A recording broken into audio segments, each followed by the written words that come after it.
Getting our friends together isn't as easy as it used to be. We get it. Life comes at you fast. But trust us, your pals are desperate for a good hang. And when they hear you stock the party with drinks from Drizzly, they'll be banging down your door. Let Drizzly, the go-to app for drink delivery, take care of the supplies. All you need is an excuse. It doesn't even have to be a good one. It's your dog's birthday. The loquats are finally ripe. Whatever.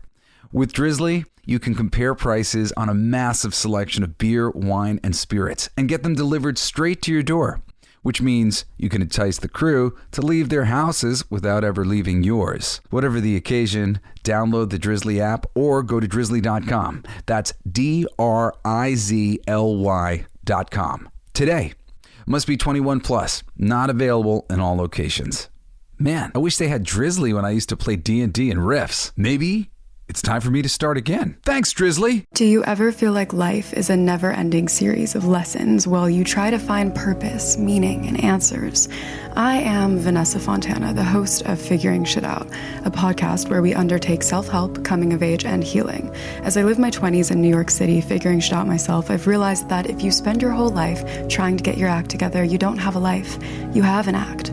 On Figuring Shit Out, every Sunday you get to normalize the journey of not knowing and be guided into living your life with more intention and ease. The podcast playground. Hooray! Hey! It's my song! Let's sing it! It's gonna be fucking awesome! Come on! It's gonna be fucking awesome! You know the words! It's gonna be fucking awesome! That's it! Sing! It's gonna be fucking awesome! Yeah! What up, everybody? It's your friend Jesse Blaze Snider, the Coolest Geek Alive. How you doing, my fellow Coolest Geeks? What's up? Life's good over here. I'm enjoying life. I saw Aquaman the other day, and then I watched a video, which I would love to give them credit. Just there was a YouTube channel that just sort of replenished my memory of just the history of what this DCEU first attempt has been, you know, what it's really looked like. And just as they were going through the whole thing, I just went like, this is just so fucking ridiculous, because I look at this, I hear this breakdown, and I go, how did they not watch this transpire? Because it's 10 years now of them putting out movies, 16 movies that they've put out, and I really think that it's relatively easy to learn, you know, from the mistakes if you're properly assessing what is going on here. And by the way, that YouTube channel is called Our Movie News. They made a little like mini doc called The Downfall of the DCEU. And, you know, they go through so many things, you know, most of the things in the documentary I was aware of already. There was a thing or two that I was like, oh, I didn't know that. But worth checking out. You know, I didn't really like write down all his facts, whatever. I just kind of remembered as I was going through his documentary and just kind of having so many things to say just about like how brain dead it is that DC was not able to right the ship at any point in time, looking at the writing that was on the wall from these various successes and failures. So the one thing that I want to say right from the get-go was I was actually shocked how great DC did and was doing right off the bat, like financially, with their initial movies that they released. Man of Steel, Batman vs. Superman, Suicide Squad, Wonder Woman, Justice League, and Aquaman. All 6 of those movies did very well. I mean, box office totals for those films, nothing is under $655 million. And that's when we get to Justice League, which demonstrates that, you know, there was a lot of problems. So the reason why I didn't remember all these movies being more successful is because they were not successful with me as an audience member.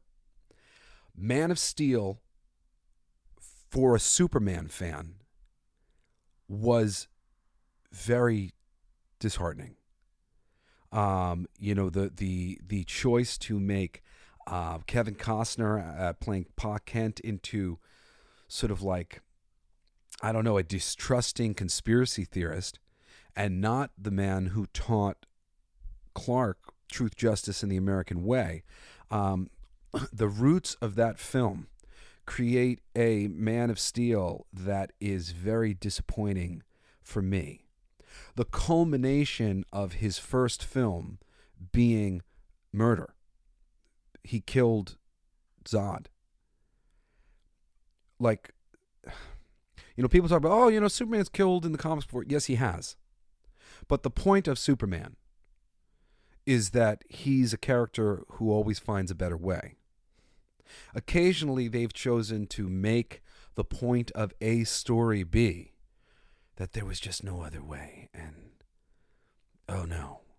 And isn't this so impactful and heavy because Superman always finds a better way, but not this time. However, that doesn't work and is not impactful unless you create a Superman defined by his ability to find a better way. When you create a Superman defined by, and he is defined by this because the climax of his film, his actions are murder. Kill this guy. That's not Superman. That's not the character that I have come to viscerally and deeply love and respect for his unflappable moral stance in the comics. I was not the only person who was really devastated by this depiction of Superman. There was many people who were. For me, this being the opening salvo of the DC universe, coming off of, Iron Man, with Marvel, which had managed to improve the character and give him more personality than he enjoyed in the comics. Or the Captain America film, which wasn't as great as I think it could have been. Because that character's great and his origin is great, and there's so many different things that they could have done to make that even better, but still does a very good job of establishing the character of Steve Rogers, who, even when he's a little scrawny guy, will stand up and get his ass kicked to do the right thing. The guy who will jump on a grenade to protect the other people. Superman's a similar type of character, but you don't get that from him when you finish Man of Steel. You don't get it from him at all. And the creative people are even in admission of this creatively. Batman versus Superman is literally Batman going, holy shit, who the fuck is this fucking crazy person with all this power? Oh my God, holy shit, somebody has to fucking protect the world from what this man can do. Look at this. The entire city of Metropolis is being destroyed. People are being killed. Oh my God. With great power comes great responsibility, and Batman has it. So, movie number 2, we've got Batman answering the call to the fucking insanity that was that character in Superman. Yeah, of course the government would have some sort of fucking crazy response and all this shit with Superman behaving like this. This isn't the world of DC Comics. This isn't a world made better by superheroes. This is a world destabilized by superheroes. Man of Steel was not the best footing to begin to reveal the promise of the DC comic book universe that we were promised when they said they were going to kick off a competing DC Comics universe. We didn't think that they were going to do the version of Superman where he goes fucking nuts and he kills Lois Lane. I mean, kills the Joker because Joker kills Lois Lane and he goes fucking crazy. Like, we didn't ask for that. People, that's only existed for a few years. We haven't been clamoring for that for our whole lives. There are generations of people, some of which who have lived through generations of other people who have come to love Superman and want to see Superman brought to life on the big screen. Their opening to this cinematic universe was fumbled. Completely fumbled on a lot of fundamental ways in this approach. This is a continuation of the Christopher Nolan Batman universe, which has no room for characters like Clayface or Killer Croc or things that are outside of the realm of possibility. Christopher Nolan's Batman universe, though wonderful, it's just the best depiction we've had yet of Batman, but that does not actually mean that it succeeds at showing us Batman. To this day, you guys have never seen a truly great Batman film that shows the character of Bruce Wayne that we see in the comics that hits at the level that the comic books do. What up, guys? Jesse Blaze Snider here. And whether your resolution is to save money, eat better, or stress less, HelloFresh is here to help you do all three. Say hello to your most delicious year yet with fresh ingredients and chef-crafted recipes at a price point you'll like, delivered right to your door. So you've resolved to actually sit down and eat dinner around the table like me. But what do you do about those nights when your schedule's packed, like mine always is? Turn to HelloFresh's lineup of quick and easy meals, including their 15-minute recipes designed to help minimize mealtime stress.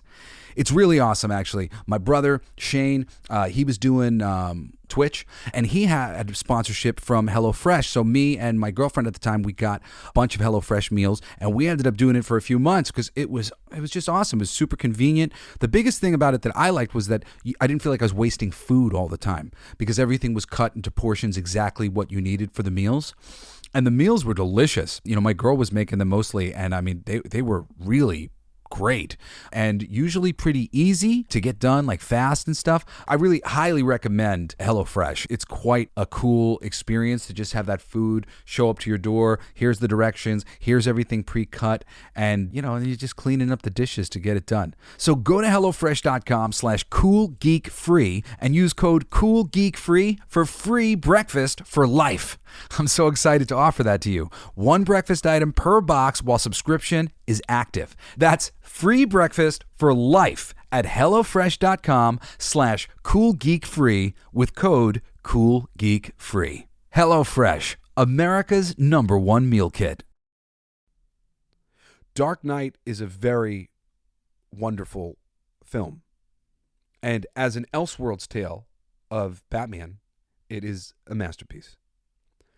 But it still does not excite me or make me as happy. And I'm sure this is true for most Batman fans, like 99%. Does not make me as happy as The Long Halloween or Hush or any of the innumerable classic Batman stories. And there's so many. There's just, Batman is one of these characters that was so well defined so early on. You know, in the 70s, Batman really got well defined to the point that anybody who was paying attention could write a great Batman story. Not if they were bringing themselves into the thing and let me inject myself into this. If they were just paying attention to the characters, what had been done with them before, how they were handled before, anybody paying attention and enjoying that could successfully go in and continue to move these balls around the court and make a hell of a game. There are so many great Batman writers because it was so good and so many people appreciated how good it was. And there are so many great Batman stories. And 99% of them don't include a love interest. And that's the big problem. One of the biggest problems with Hollywood is they fuck up Bruce Wayne's character by making his stories about his love life, which is the smallest part of his life.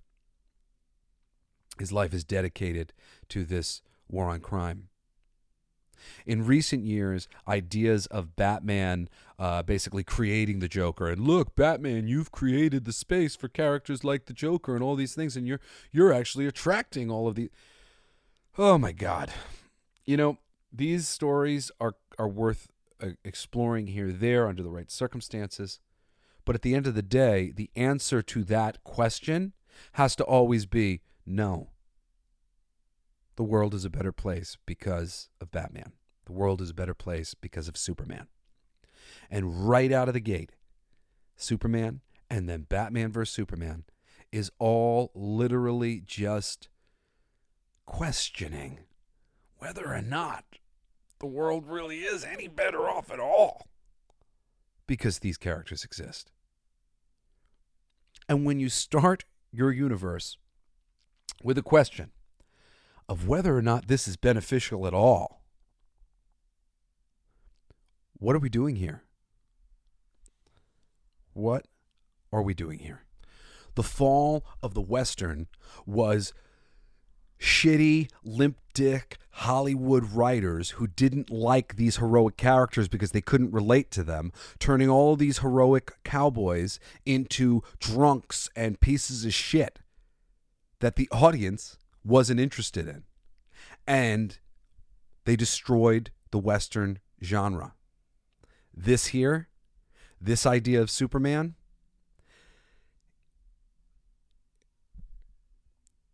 it's such a fundamental part of how they've destroyed themselves. It's such a fundamental part of how they destroyed the DC universe. It's such a fundamental part on how they framed the DC universe to not make it seem like a place where anybody would want to go. And this is the big problem. The moment you do that, you no longer have a universe. You don't have like a place that everybody wants to get involved. You have people cherry picking. If you don't want to go to the universe where all these things congeal because it doesn't really seem like a hopeful place, and it's like misery. Oh, it's misery, but the misery's gotten worse because now all of the terrible people have superpowers. Woohoo! The Boys does this successfully because it's a comedy. It's a comedy. When you think about what's going on in The Boys and you think of it seriously, you go, ugh, ugh. You just feel dirty. 20 years ago, they started injecting ideas of like, I'd read a comic and there'd be some asshole character and they'd be like, you should get a publicist, Captain Marvel. It'd be all these superficial ways of thinking, the way we do things in the shitty, superficial real world, right? In the shitty, superficial real world, we get a monster like Harvey Weinstein with Me Too, and then the shitty, stupid people in the real world use the circumstances of the Me Too movement to get rid of John Lasseter, one of the single greatest living producers of entertainment on planet Earth. And now we've got Disney, where Disney is. We don't want those sorts of superficial ideas that exist in our reality to infiltrate into the world of DC Comics or Marvel Comics. You wanted to live in the world where the Avengers existed. I don't know that anybody wants to live in a world with that kind of Superman. And the immediate assumption and baseline of everything being distrust and not inspiration. You think I'm reading Superman because I'm fucking depressed by him? Because he's making me feel like less of a man every time I read the book? Superman is filled with more humanity than most human beings will ever know. Simply because he's a purity. You say he's pure, and I believe you. He's just a drawing. I'm not reading into his energy. I'm not seeing the way he smiles or what's behind his eyes going, I don't know if I trust this actor who's playing this character. Granted, that's not much of a problem with Henry Cavill, who I think we can all tell is a pretty stand-up and cool guy. And we'll get to some of the stuff there. But I really need to... This beginning, the beginning framework of the DC universe is everything that's fucking wrong with everything. And they tried to change this across, like along the way in various ways, where they tried to change the tone while keeping the exact same basic structure, which was fucking fugazi. The world that was framed by Warner Brothers was not a world we want to visit. It's just like our world, except it sucks. It's just like our world, except it's worse. With not the greatest of fucking heroes that are making the world feel any better. You have to have a world that is inspired. You have to set up these things. Have you watched the Rocky movies? It's not just like we're inspired by Rocky automatically. We became inspired by Rocky. And then, after being inspired by Rocky, we were inspired by Rocky. The tone is set. But that tone never gets set with the Man of Steel. Tone never gets set with, Suicide Squad or Batman vs. Superman. A little bit of that vibe gets set in Wonder Woman, except Wonder Woman is what? It's a fucking period piece. So it doesn't actually it seems like, oh man, wish we could go back to the 1940s where people had hope. But now today, everything that we do with all these heroes and all this shit, this is not going to be any fucking hope. It's just depressing. And then we continue into the Justice League world, and it's just a depressing and harrowing world. And and Zack Snyder is showing us pictures of this possible dystopian future, and dude, it's some dark shit. Granted, it's good. It's not what I wanted. Not at all. It's not the DC universe. But it was good. And an intelligent group of people might have brought this thing into a landing the right way and tried to turn a corner as they were getting the messages from the audience that they didn't exactly love what they were throwing down. And these messages to the audience, they go a little something like this. Man of Steel made $667 million with an audience score of 75%. 25% of those people were like me, and they went, say it ain't so, Superman. I mean, the movie's okay, but it's not fucking Superman. It's not Superman.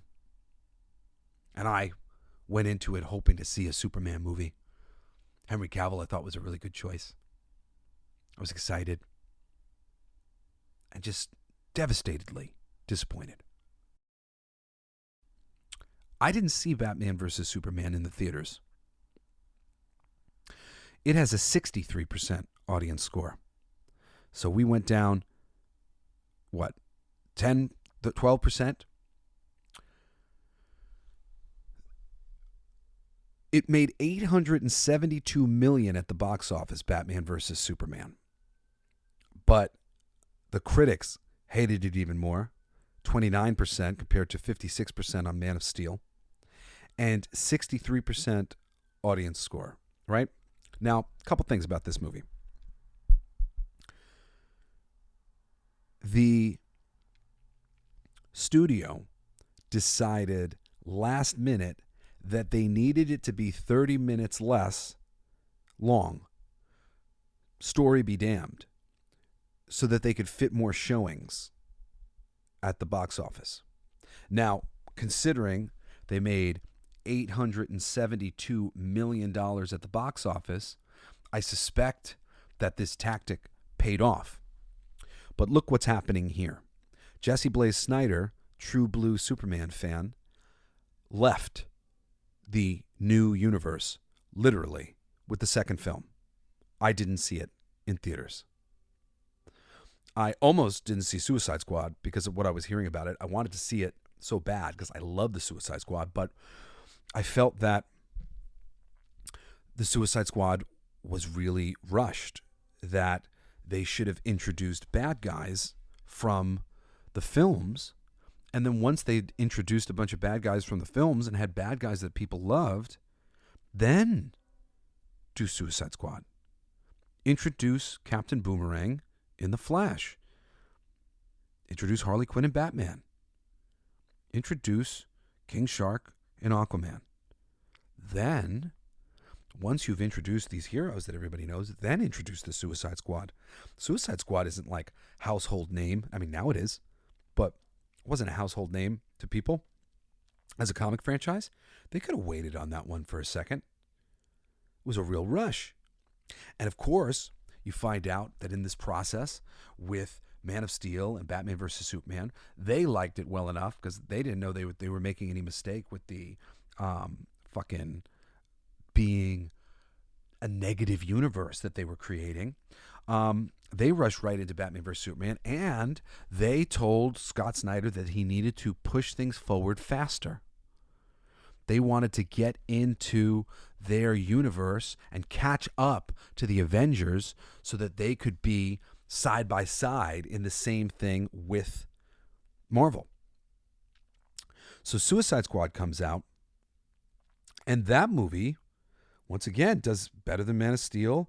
Not quite as good as Batman vs. Superman, but it does $748 million. But once again, David Ayer, the director of this film, is told that he needs to change a lot of things, that the tone of his film is all wrong, because when they looked at Batman vs. Superman, which had a 63% score, and Man of Steel, which had a 75% score, not ideal for, the audience isn't pleased. And what are the fans largely saying? They're saying that like the tone of this universe is like, who wants to fucking live there?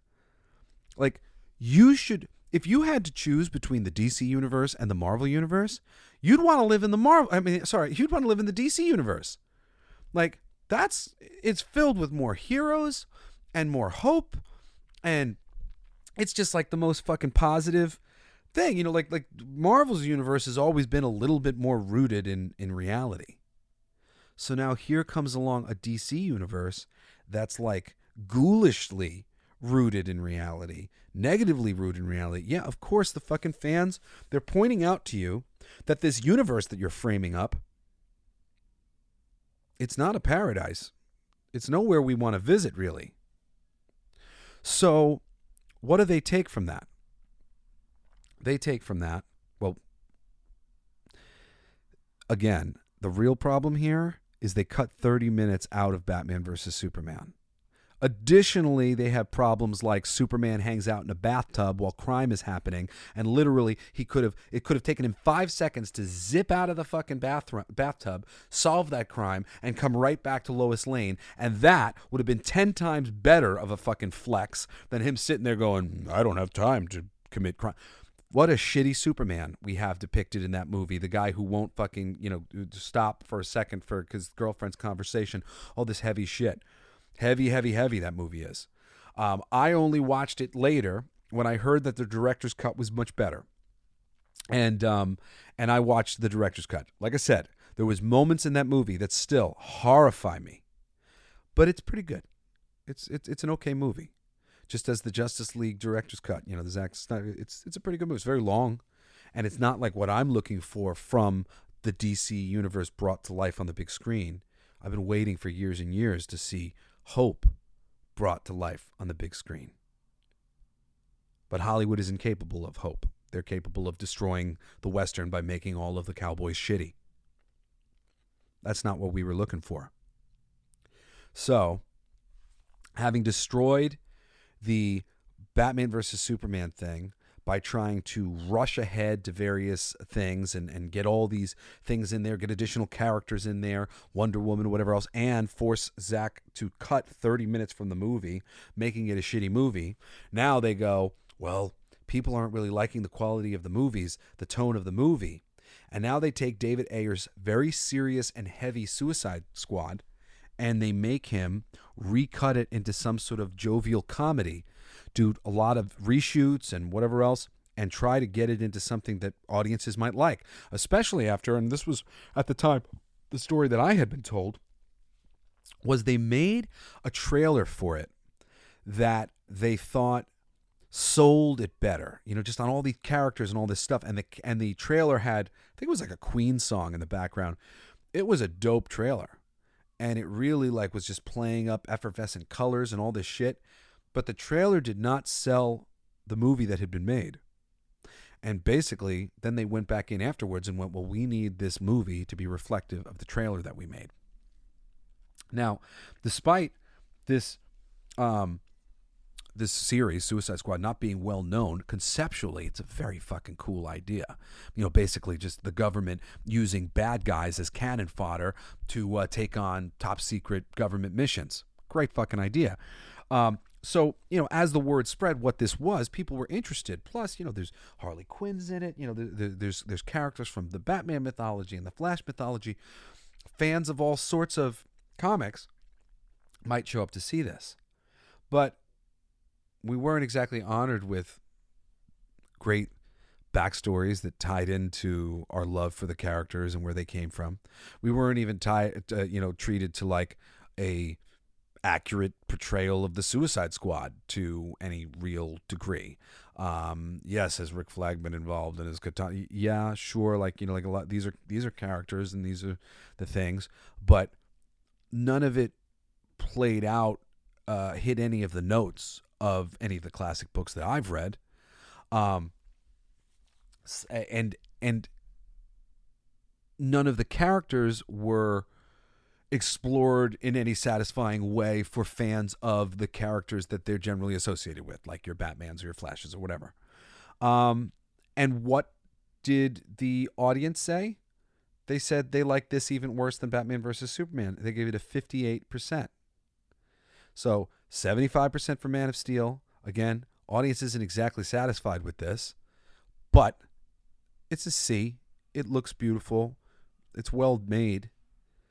63% for Batman versus Superman, as they gutted the story and tried to force a bunch of things, a bunch of elements to add it all to compete with Marvel. 58% as they gut Suicide Squad completely and try to reinvent the tone. And what do they end up creating? They end up creating this bland version of Marvel because the universe that they have is scared of its heroes and heavy and like, oh my God, like, oh no, like everything about it is just like frightening. God complex Superman and conspiracy theory Batman. I mean, seriously, it's like a Watchmen version of The Thing and not The Thing. I'm so sad for all of you people who have never gotten the real thing. You've never gotten to experience it. It's fucking amazing. It's uplifting. Idealism on display. The day is saved by people who did the right fucking thing. We need more of that in our reality. And I believe that being somebody who grows up reading stories like that makes you somebody who wants to see those outcomes in everything you do. When I made my King of Kings comic book and I did this to my detriment, I kind of shot myself in the foot because I had overextended myself paying my friends who were working on the book, paying them, not to say top dollar, not like paying them something stupid, but paying them what was fair, not what I could afford, not what was economically feasible for my company and its growth, but what made sense for them to be able to feed their fucking families. And, that's important to me. Doing the right thing. Doing it the right way. Because I've read fucking comic books and watched films and whatnot of heroic people who are willing to do that. And I'm somebody who is willing to fucking do that. I will take a little less if it means that I do it the right way. And I need more people in this world to take up that call to action. Take a little less to do it the right way. How about we all take a little less so we can do it the right way? that's sustainable, that'll make the world a better place. If more people were living like this, the world would be a better place. If more of our stories were told in this way, more people would be influenced. More people would see that that way exists. There are so many people who live in these small little worlds where they're just constantly being berated and attacked in one way or another, pushed down on, not treated the way they should be. And it's not until they see a movie or read a book or something that the idea that things could be better is introduced to them that they go, hey, wait a second. I want more. I want better. I want to live in that world. And this is the responsibility that you've been given, Warner Brothers. Owning Superman and The Flash and Wonder Woman and Green Lantern and Batman and Aquaman and Animal Man, the Justice Society, the Teen Titans. You have a responsibility to proliferate the ideas that are at the foundation of these characters. And that is making the world a better place. Not showing up, getting dressed up, looking good, and beating people up. Making the world a better place for you and I. That's what the promise of the world of the superhero holds. A better world than we are currently living in today. After 3 failed attempts, so you got 2013's Man of Steel, 2016's Batman vs. Superman, 2016 Suicide Squad, 2017 now, we get Wonder Woman. And Wonder Woman is actually pretty great. The only thing about Wonder Woman that sucks is the fucking ending. And guess what? That's the studio. The studio changed the ending. The crazy ending with him becoming Magneto and not fucking using his magnet powers to freaking pull her freaking gauntlets closer to him. That stupid end scene where Ares shows up. Ares was never supposed to show up. Wasn't supposed to end like that. And they basically promised Patty Jenkins until like the very end, like, oh, well, you know, we'll get to the end. We'll see, you know, if you sell it to us kind of thing. If we like it, we'll go. But they never intended, they always intended to make this change. And they changed the ending. And what's the worst part of Wonder Woman? The part they fucking changed. You want to know why most pop music and music that you hear on the radio is so shitty? Because they poke holes in it.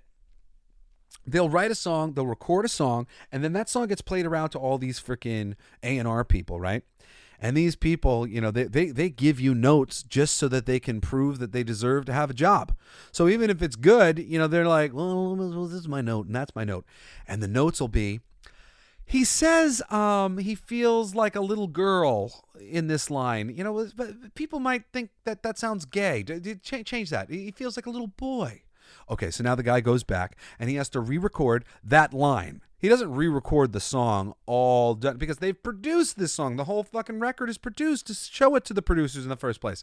So now he goes and he records just that one line. And he records that one line going, man, I like the line that we wrote.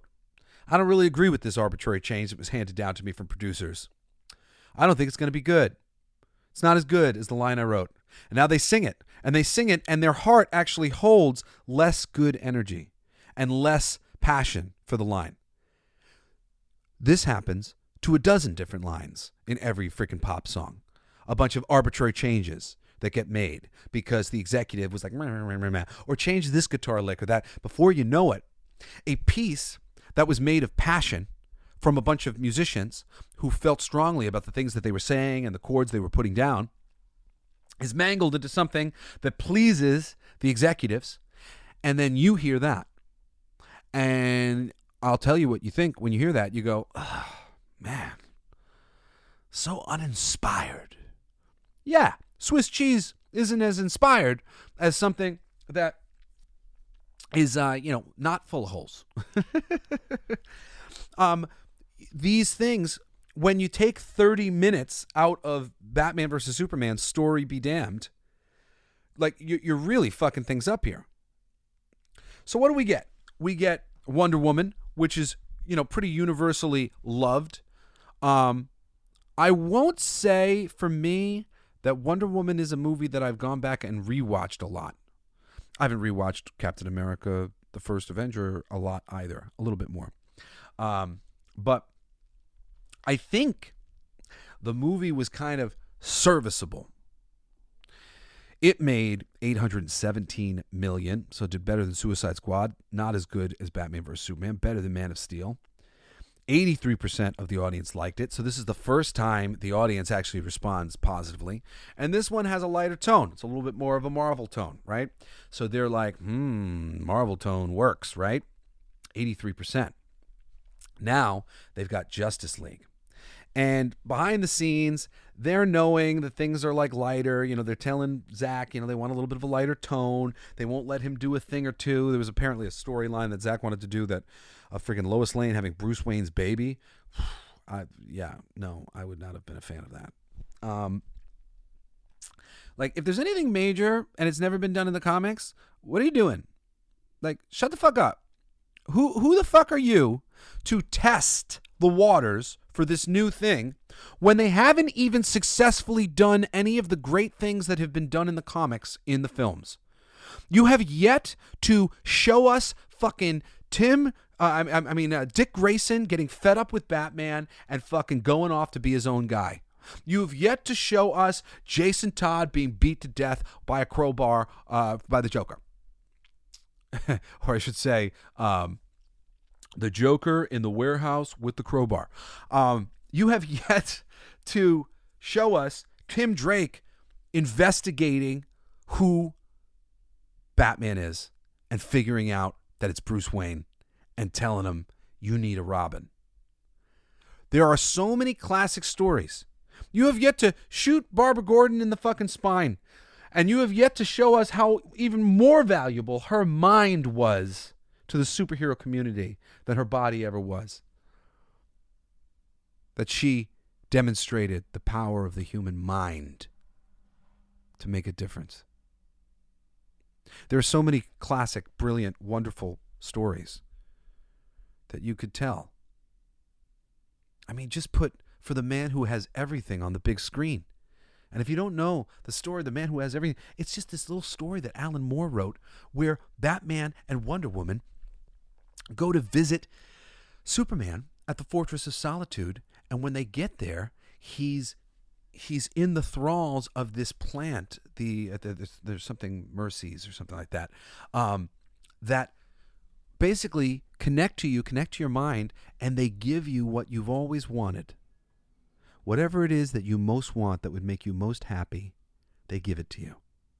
And I won't spoil the whole story, but throughout this story, multiple times, these heroic characters have to give up and walk away from what they would most want out of life in order to do the right thing, to do the heroic thing. Beautiful fucking story by Alan Moore. Such a great one. There's so many classic stories. Who are you? What are you doing trying to introduce something like Bruce Wayne and Lois Lane having a baby in the films? I could tell you we wouldn't like that under any circumstances. It would make us all feel fucking icky. Icky, icky, icky. It's a lot like Batman having sex with Barbara Gordon in the Batman Killing Joke animated film they made. What a disgusting fucking choice. That's his friend's daughter. That's his friend's young and impressionable daughter. A responsible man knows that he has a responsibility to the youth, to people who are significantly younger than him. Not to fucking use that for sex. And what does that say about Batman? What his priorities are? Ugh. Fucking hate that damn animated movie. Anyway, Justice League, it basically gets destroyed by a tragedy that befalls Zack Snyder, because he was supposed to bring this thing to an end, and it probably would have gotten screwed up the same way Batman versus Superman got screwed up. But instead, he has to walk away from the production after everything is shot. And then Warner Brothers goes, ooh, this is our chance. They kind of play it like, oh, not everything's been shot, even though it had. And they bring in Joss Whedon to completely rewrite the show and reframe the movie and tell it in a more Marvel Universe-y sort of way. Now, there's lots of stories that came from behind the scenes because of the cyborg actor Ray Fisher. He was really pounding the pavement talking about not being treated very well by Joss. Well, let me give you a little behind the scenes here. And I wasn't there, so I don't fucking know for sure. But I'm a pretty savvy motherfucker, so I'm telling you what I think happened. What I think happened was these people had been working with Joss Whedon, not Joss Whedon, with Zack Snyder for a while now. Zack had given them, laid out who their characters were, the future. Zack was supposed to be the god of the DC universe who was like figuring all this shit out. And he was talking to all these actors and he was telling them who they were going to be, and they were fleshing out their characters and they were figuring it out over an extensive period of time. It took a long time from Man of Steel getting greenlit and Justice League. I'm sure these people were cast for a long time. There was lots of different versions of the script and blah, blah, blah, blah, blah. They're going through this process with Zack. Now, all of a sudden, they get handed a bunch of scripts and the tone is completely different. And they're like, where does this scene go? And this conflicts with this, and that conflicts with that, and this, and they've got questions. And they're just actors showing up to shoot these things, and the studio and Joss, who are like, we don't have fucking time to be answering all these questions. We need to reshoot half this movie. I need these people to just be in fucking cooperation. So instead of usual thing where he's a director befriending his actors and getting cozy with everybody so he can do the thing, he just becomes a fucking drill sergeant going, just do what I fucking say, just do what I fucking say, just do what I fucking say, just do what I fucking say, just do what I fucking say. Which is, to some degree, and I don't know how the motherfucker handled this, but to some degree is a little understandable if those were the circumstances, and those seem to be inescapably the circumstances. What else would the circumstances be? They had worked with Zack for years and years and years. Zack's going through a fucking tragedy. All of a sudden, they come in to do this movie. If they talk to Zack, Zack probably says, yeah, I'm a little pissed off. They've been pushing me in this direction and that direction, whatever, and now they're using this fucking tragedy that I've had as an excuse to go and switch up all this shit. I don't think that Zack Snyder was a good choice for the DC universe on film. I don't think that he... he's in interviews talking about how he doesn't understand Superman, was never a big fan of Superman. Superman is the DC universe. He is what everything is framed around. You must get Superman right in order to get everything else right, because Superman has been published as a periodical for many, many, many decades now.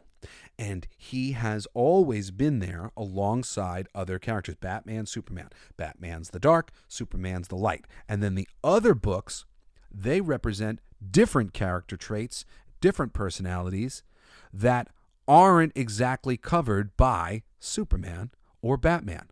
They dance between the raindrops that are Superman and Batman. If you make Superman like Batman, you literally fuck up every dynamic that has been created with Superman. And you fuck up the Superman-Batman dynamic.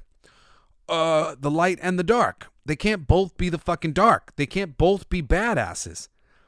Riggs is the badass in fucking Lethal Weapon. Murtaugh is the straight man. And two people can be funny, but they have to carry different areas of the thing. Batman and Superman carry different areas of the thing. The best Justice Leagues aren't filled with Barry Allen and Hal Jordan because those guys don't necessarily work best with Bruce Wayne and Clark Kent.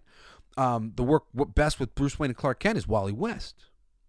Maybe a Jon Stewart or a Kyle Rayner. They work better. It's all about the characters and their relationships. And if you don't get Superman, who is the centerpiece of the DC universe, correct, you're fucked. And they were fucked from the beginning here. But at any point in time, all they had to do was steer the ship back to the right place with Superman. And that's been for them to do. And I'm going to like wrap up this episode. Well, I'm not wrapping up yet, but wrapping up this episode later, I'm going to talk about what I mean, really, they should have done right here instead of what they've been doing. Justice League comes out. Whedon has put his fingerprints all over it. The fucking story doesn't make any friggin' sense. It's cut down to the length of time that Warner Brothers wants it. They spend $300 million on this movie. Prior to that, Batman vs. Superman cost them $263 million. $300 million they spent on this movie. They make $655 million. Less than Man of Steel, less than Batman vs. Superman, less than Suicide Squad, less than Wonder Woman. 655. The critic score, not quite as bad as Suicide Squad and Batman vs. Superman at 39%, but the audience is basically 67%. The audience doesn't like it either. They don't like it either. 67%. Batman vs. Superman had 63. Man of Steel, where we started, had 75. Wonder Woman, which has a feel of kind of the Marvel Universe, especially because it's a period piece, is at 83. So, what do these stupid motherfuckers learn? They learn, we got to like the tone or whatever. And they were already working on like a whole tonal shift. They had Wonder Woman and they had the thing right. And now they got Aquaman. And now Aquaman's funny because Aquaman makes the most money. The most money of any of these movies in 2018. It makes $1.1 billion at the box office. And it's got a 73% audience score.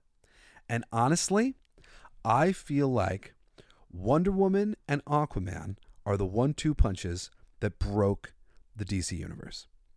There are a number of other factors. Like, it was clear that they didn't know what the fuck they were doing, and they were rejiggering. But Wonder Woman and Aquaman were the best that the DC universe had to offer. And I guess Man of Steel, even though, again, massively disappointing tonally to the fans. The Aquaman movie, 73% versus 83% for Wonder Woman. Like, meh.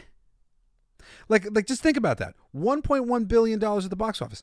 A lot more people saw Aquaman than had necessarily seen all the other movies. So this audience that like, I hadn't seen any of the other movies yet, but I don't know. I guess I'll see Aquaman. He seems, I like Jason Momoa. And they see that movie and they go, meh. Because if the diminishing returns of the box office totals that occur after this are any indication, I mean, like, it's been massively downward ever since. And to some degree, if Aquaman 2 had been some massive success, and I know we got Amber Heard and we got the end of the universe, whatever, it made $1.1 billion. Everybody thought Avatar 2 was going to fucking fail. But it made billions of dollars, and it made billions of dollars a second time. Because there was some foundational thing that people were getting into here. Aquaman made $1.1 billion. And then granted, the new movie's not done, and the new movie is going to do better. I mean, worldwide already, it's made $337 billion. So, I mean, I think there's a good chance, I don't know, it could end up at least $400 million, which isn't too, but that's not even half of what it made. $1.1 billion. And I really feel like that was just an advertisement to everybody else that the DC universe just wasn't that good. And, not particularly, no need to rush out and see this shit. So I'll go through these next ones a bit faster. In 2019, you get Shazam, which is great. I love Shazam. I watch Shazam with my kids a lot. Shazam is a favorite character of mine from the comics.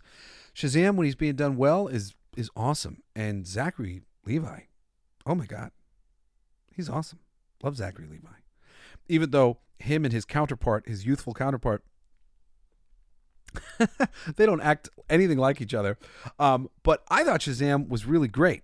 The sequel was similarly enjoyable, but generally I didn't enjoy as much. But certainly I think that there's room in this world for that franchise more so than most of the shit on this list. Shazam's really great. If you haven't seen Shazam, it's a fun movie. Check it out. It got an 82% audience score, only 1% less than Wonder Woman. So it's the second best rated in the DC universe, and I like it better than Wonder Woman. It's just fun, and it's sweet, and it's about kids and stuff, and it's a really, really good one. I watch that with my kids all the time. But it only made $363 million. Thank God it had a really tiny budget of $85 million. So, like, it still was a success. But unfortunately, like, nobody went to go check it out. And I know, okay, Shazam's not on the Justice League, whatever. There's a Superman cameo at the end, but, you don't see his face and stuff. So there's some weird things going on there. But still, Shazam, $363 million. And now this is, like, the new bar. Everything stays in this area from this moment out.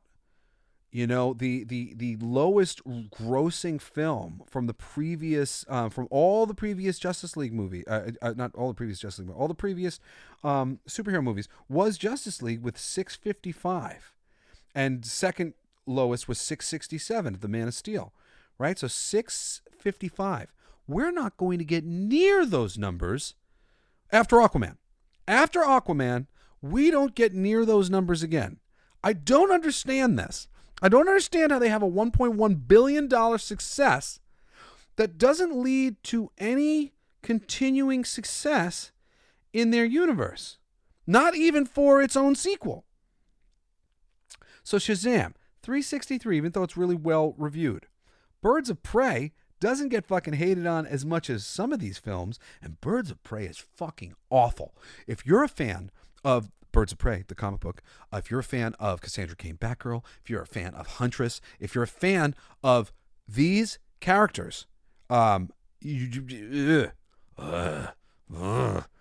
hate Birds of Prey.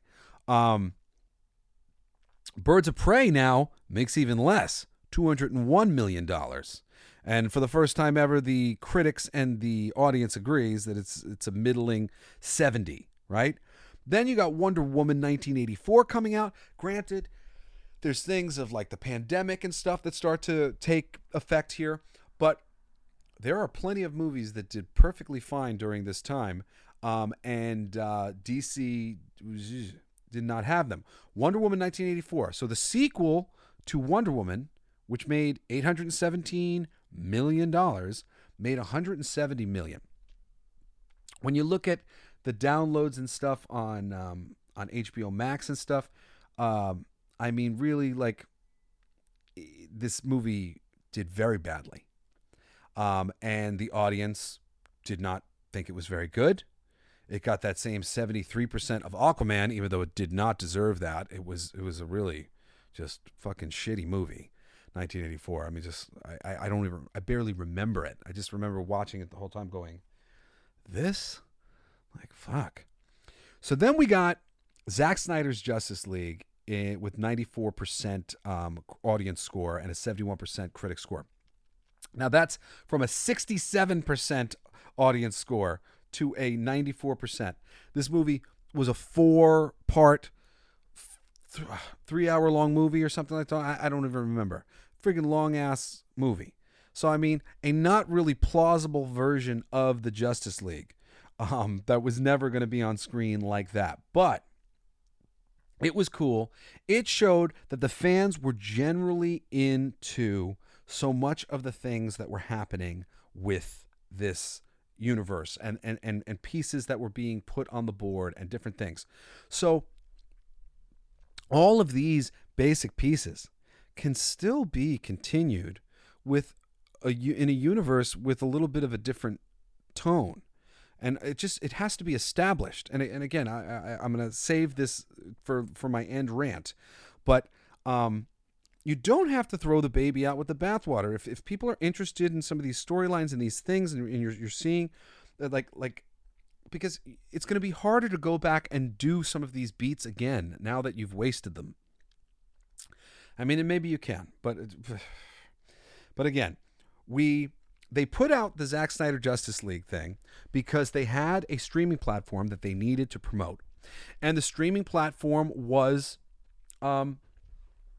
helped greatly by this thing. But at the same time, it makes the executives look bad, even though the executives that made the decisions to fuck up Justice League were no longer the same executives who were doing this thing here when they released it at the same time. But it demonstrates, all of this demonstrates that the audience might have carried over to Batman versus Superman, even though it was a darker tone, even though it wasn't the freaking DC universe that we wanted, that we were asking for. It was, there was quality there. And then Suicide Squad got gutted in this way, and Wonder Woman's ending got fucking killed, and Justice League got gutted in this way. And Aquaman's just because they're just trying to copy a formula. I mean, Shazam's not the greatest freaking movie of all time, but it is a movie that I really do enjoy, and I watch multiple times with my kids, and I think it has a lot to offer. But Birds of Prey, ugh. Wonder Woman 1984, ugh. Now, from the repudiation of some of the things that they've done, they've brought in a new filmmaker. We've got the Suicide Squad, the sequel by freaking James Gunn. And now James Gunn's Suicide Squad makes $167 million. James Gunn's movie cost $185 million. It made $167 million. Holy shit. A $185 million movie that made $167 million. David Ayer's Suicide Squad made $745 million. And considered a massive flop. And it was, because it was terrible. The audience didn't like it. But it still made $745 million. Meanwhile, James Gunn's loses $10 million, but it's got an 82% audience score. 82%? I mean, like, I'd have wanted more. I'd have wanted a lot more than an 82% audience score on this thing. So now we go from Zack Snyder's tone, which is all wrong for the DC universe, but the tone was kind of getting changed.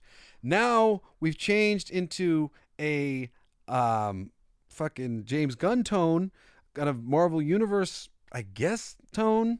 And 82%. And nobody saw it.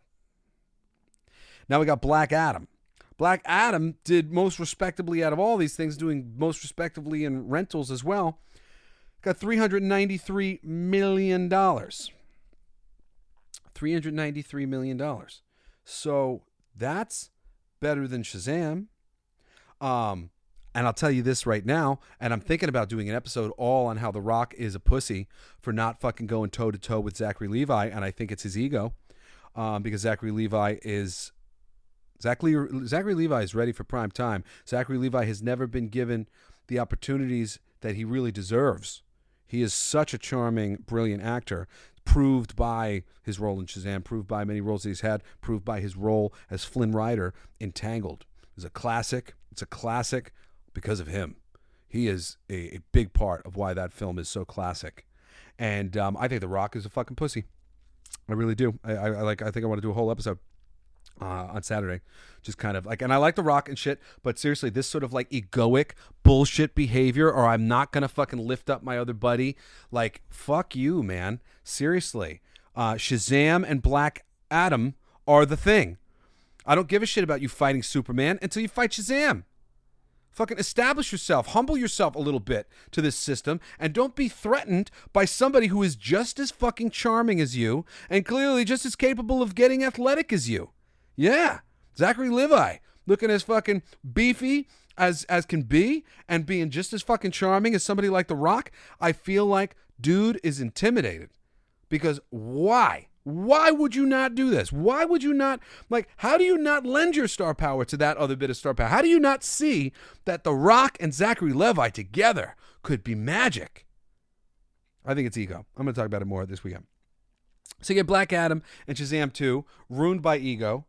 Shazam 2 only makes $125 million, unfortunately. Sorry, that's not true. $132 million, unfortunately. Does not do as well as its sequel. It wasn't as good as its sequel, even though the audience did give it an 86. An 86%. And it got an 82 on the first one. So the audience liked this one even better. And it didn't do as well. I mean, Shazam really got the fucking short end of the stick. Shazam was one of the best superhero movies made in the past few years. It's great. It's heroic, cool, kids, really like awesome. And now Shazam 2, though, is also fucked by the fact that because of The Rock overextending himself and making them spend all this money and throwing his weight around and having Henry Cavill come and that ending up fucking being like freaking dirt on their face and being an embarrassment, they ended the Zack Snyder DCEU. This is the mortuary. We're talking about it. It's dead. It's gone. There's a few pulses of Aquaman left before this new thing comes along. So now they gutted Black Adam and they not Black Adam. They gutted Shazam 2 by having it be a part of this dead universe that's being continued by James Gunn. And James Gunn's Suicide Squad had like some like decent word of mouth or whatever, but Peacemaker became a bigger deal. But Peacemaker became a bigger deal on a much smaller audience. A much smaller audience saw that and said, "Oh, I liked it. I like Peacemaker." It's nothing to do with the fucking comics. It's got nothing to do with DC Universe, whatever. Like, it's not bringing to life anything that I want to see. Now, meanwhile, The Flash and like all these things, it was supposed to be apparently leading maybe to like a Crisis on Infinite Earths thing. This was apparently planned by Walter Hamada. So many of these things got taken off the board because somewhere along the way they were supposed to have a Batgirl movie. They were supposed to have a few movies in place that basically were going to replace the big three of Superman, Batman, and Wonder Woman and make it Supergirl, Batgirl, and Wonder Woman, which I tell you right now, there's no demand for that. And the women were not going to show up. Maybe some of the men would, because we like women. But that wasn't going to happen. That was the failed path for the DC universe on film. So instead, we get the Flash cut all sorts of things out, ends up just sort of ending in like a conundrum. They've got freaking George Clooney gets out of the minivan at the end. George Clooney Batman's there. It's like storylines that are never going to be resolved in any way, shape, or form, and who gives a shit. The Flash, on a budget of $200 million, made $266 million. I think that The Flash was probably a lot more expensive than that. The Flash got an 83%. I mean, it's crazy. The audience scores for the first movies they did: 75%, 63%, 58%, 83%, 67%, 73%, 82% for Shazam, right? Now, after coming off of Birds of Prey and Wonder Woman, which sucked, 78, 73%, you've got 94%, 82%, 88%, 86%, 93%, 91%. 91% for Blue Beetle, 83% for The Flash, 86% for Shazam 2, 88% for Black Adam, 82% for The Suicide Squad, and 94% for Zack Snyder's Justice League. This whole endeavor here was just riddled with panic.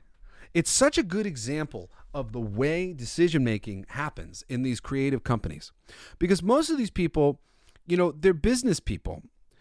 Creative people do creative things. Business people do business things. Business people, they don't tend to have really good taste. Often, ones who do have really good taste, they don't trust their taste because, who can predict the market? Who can predict the audience? All these things. But you can. You can. It's so fucking easy.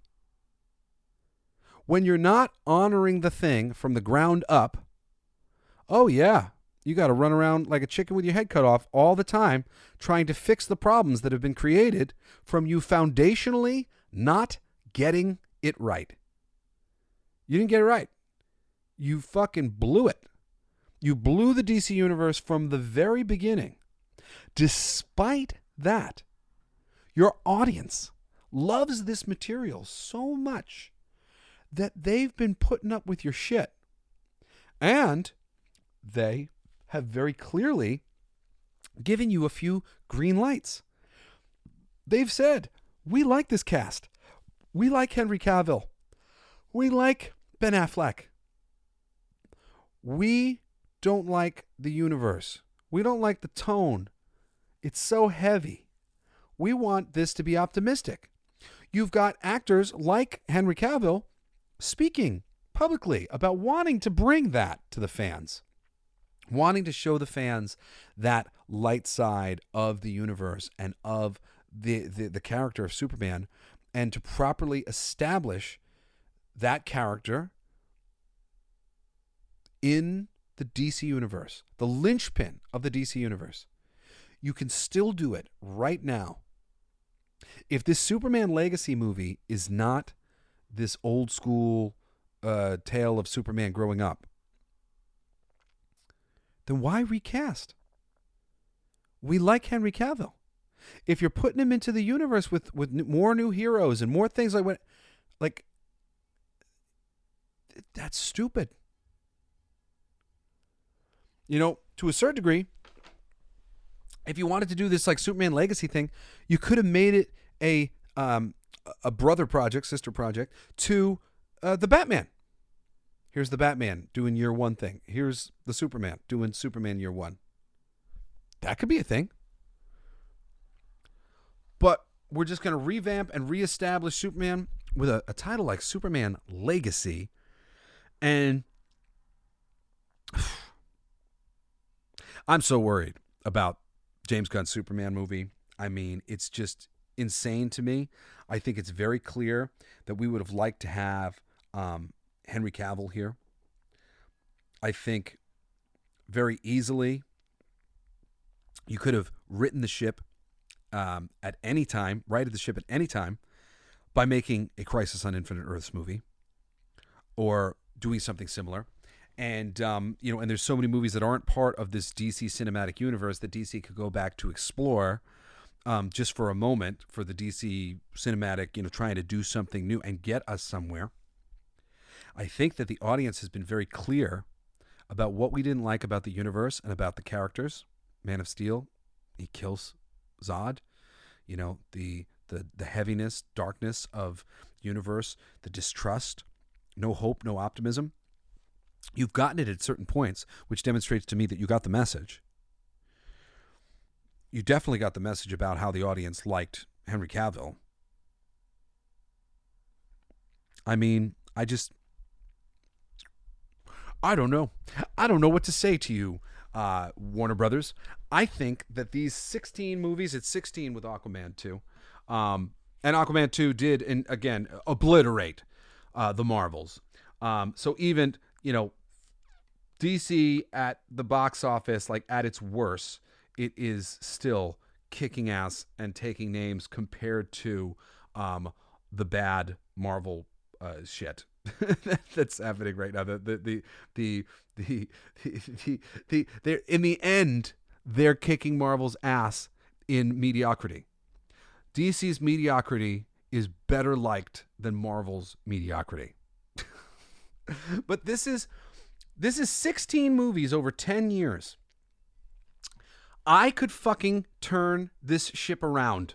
I could get this thing crack-a-lacking. You could be making billions and billions of dollars tomorrow with somebody like me helping you to make the decisions of what to do here. It's not that hard.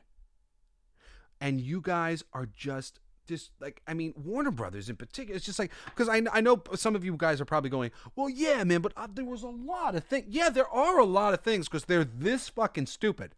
Because this is Hollywood at its worst. Warner Brothers represents the height, the pinnacle of the stupid Hollywood system. I have a brother who has been fucking kicked around by this company and so many of the companies the same way I've been kicked around by all the fucking major comic book producing companies, because they don't care about us, the creative people. Even though we can help, we're the ones who make them look good and we can help to make them look better. Everybody's just more concerned about their own jobs and trying to keep their jobs. And like seriously, the landscape is so volatile.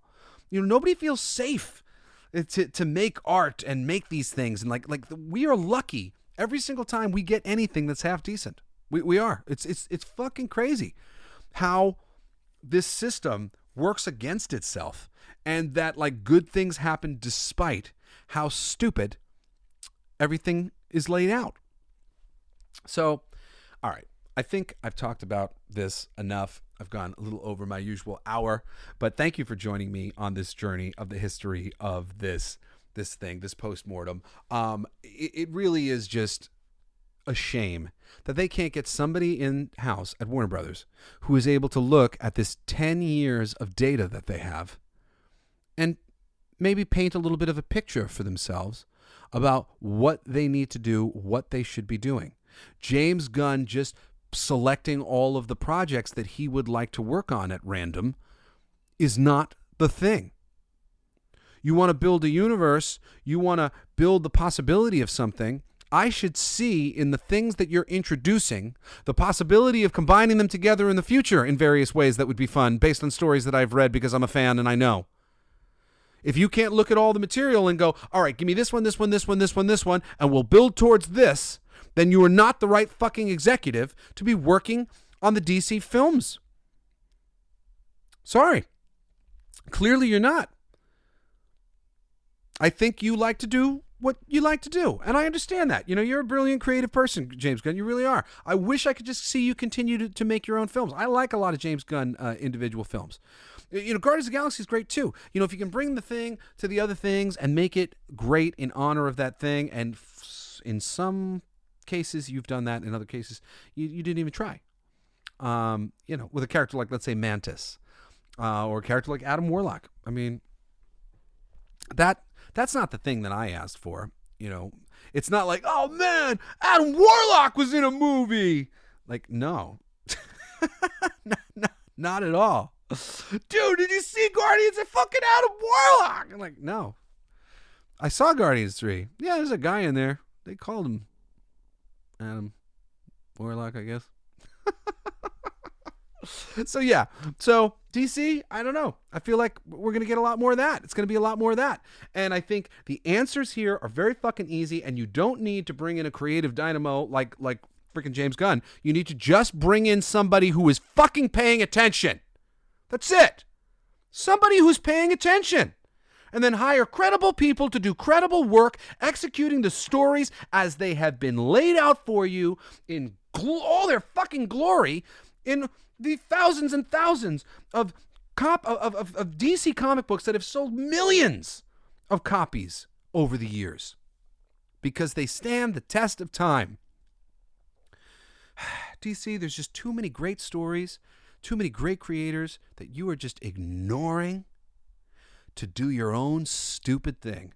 And if the past 10 years has said anything about what the next 10 years will be, it's going to be funny. And you're going to help me put my kids through college, I think. So anyway, I'll just keep laughing at your stupid choices, and you can just keep making them.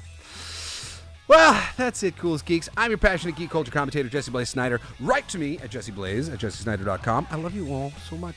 I do. I look forward to hearing from you. And thank you for listening to my show. I have a new show. Every Monday I do a music show called All Your Favorite Bands Suck. It's basically just my own list of my favorite bands that I don't think get enough respect. Last week's episode was about Motorhead. Weeks before that was about 50 Cent and G-Unit. So you never know what you're going to get on All Your Favorite Bands Suck. It's every Monday. And of course, our show here is every Wednesday. And I hope you'll join me again next Wednesday and this coming Saturday for another incredible episode of The Coolest Geek Alive. See you later. You've been listening to Coolest Geek Alive with me, your host, Jesse Blaze Snider. Don't forget to rate, comment, and subscribe for more excellent geek culture content. Thanks for listening. It's my favorite part!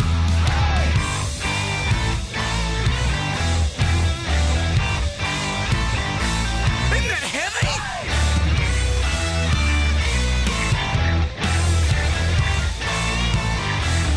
I'll play that! It's gonna be fucking awesome! Coolest alive!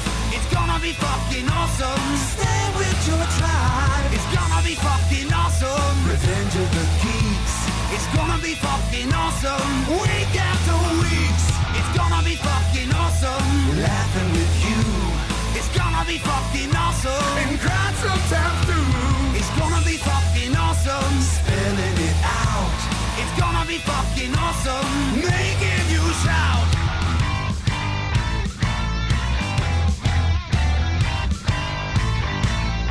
I'm a genius. I got lyrics coming out me bum for days.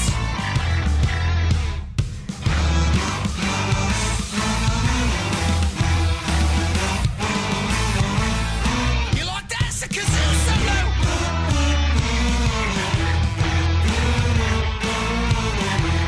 I played that too. It's gonna be fucking awesome. Talking some shit. It's gonna be fucking awesome. Living your shit. My voice is fucking awesome. Food in our mouth.